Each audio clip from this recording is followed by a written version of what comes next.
Hello everyone. For my final video of the day, I'm going to be, reviewing a movie. And that movie in question is going to be Into the Spider-Verse, aka Miles Morales' original story into the Spider-Man universe. But before I go into it, first I want to say thank you to all the people that encouraged me, inspired me, it gave me hope to do this. Without all of you guys and ladies, I wouldn't be here. So thank you very much for the love, support, and respect that this channel gets, and I greatly appreciate it. And if you're new to this channel, I do movie reviews, TV show reviews, and gaming reviews. So if those are your favorite things to watch, I have a playlist for each. Granted, they're all in work right now, so I post what I can in each and go from there. So if you like what you see in my playlist and want to support this channel, my channel is at History Buff 2.0, and please press the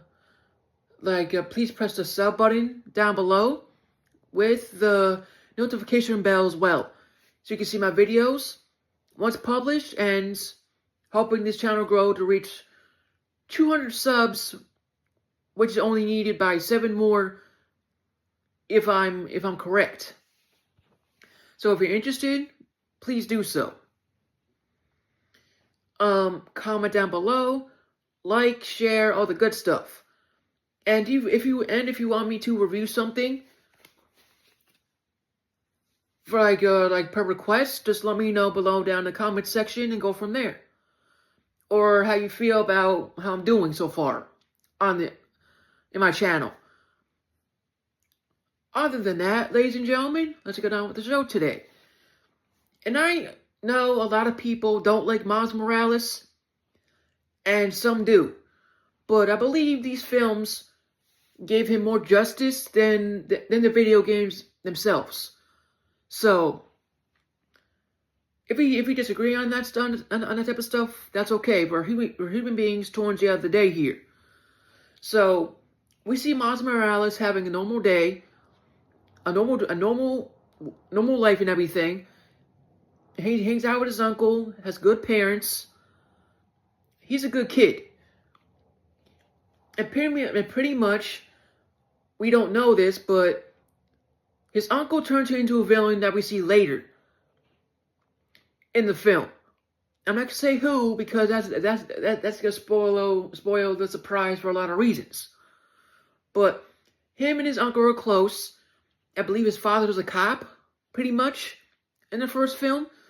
So and his mom's a nurse. So when Miles spray paints on the walls, which he loves doing, that's his passion at this point because of his uncle, his inspiration. Somehow a spider just comes out of nowhere and just bites him.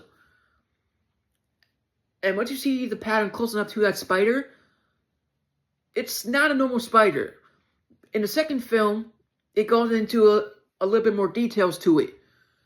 But all I can say now that the spider wasn't meant to be in Miles Morales' universe. That's all I gotta say. And once he got bit, he of course went through the changes, a growth spurt, the webs, the whole 9 yards. Sick of the things. And the only person that knew this was Gwen Stacy in this film, because she is Spider-Girl in this film. Of course we already all know that by now. In case anyone doesn't know, it's based on the comics and everything else. So, and it gets Sony credit because this is not a normal film. They did it through amazing animation, which took a long time to do, but when they finished it, it was amazing. So, once Miles figured out what happened, pretty much, it goes into Spider-Man's story a tiny bit before something bad happens to him. So, Spider-Man meets Miles for the first time during a bad time, mind you that. He's facing an enemy that's too OP. And ladies and gentlemen, the Kingpin. When Spider-Man tries to stop the Kingpin, but ultimately, something bad happens to him, and Miles has to take his place. And in the second film, it'll go into details why that spider was meant for Peter and not for Miles, pretty much. But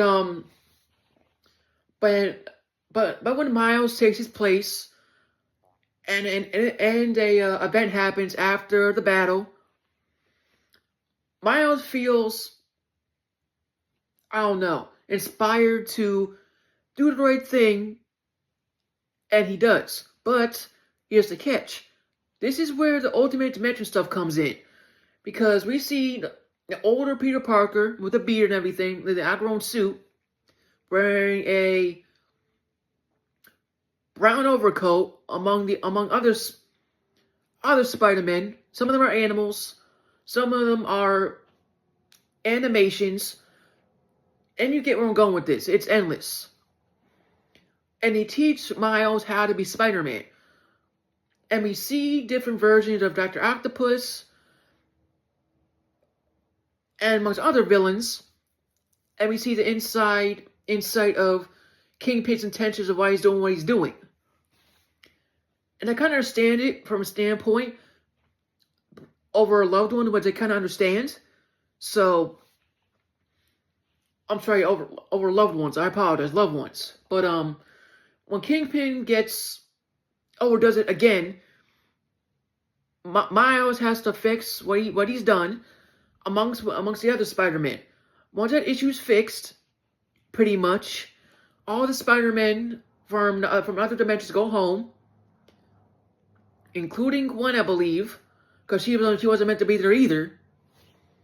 And simply after that, a good ending. But there's a plot twist, which I'm not going to go into, which leads into the second film, into the whole craziness. So, in closing, after everything I said, I'm didn't go into too much detail, simply because if you're new to this channel or never heard of this film, I want all of you to enjoy that film, like me and many others who've seen it, and be amazed by it. So, I don't want to ruin that fun for any of you who never seen it or new to this channel. But other than that, since the review portion's done, I want to say thank you to all the people that supported me from day one. Without all of you, I wouldn't be here. And I'm really grateful. So thank you very much. And if you're new to this channel or want to help out with the cause, my channel is at History Buff 2.0. You can't miss it. And we are just 7 shy away from reaching 200 subs. So if you're interested in helping out with that cause, I would greatly appreciate it. Comment down below, like, share, or all the good stuff. May God bless you all. Stay safe. And again, thank you all for the love, support, and respect that this channel gets. And I will see you on the next one.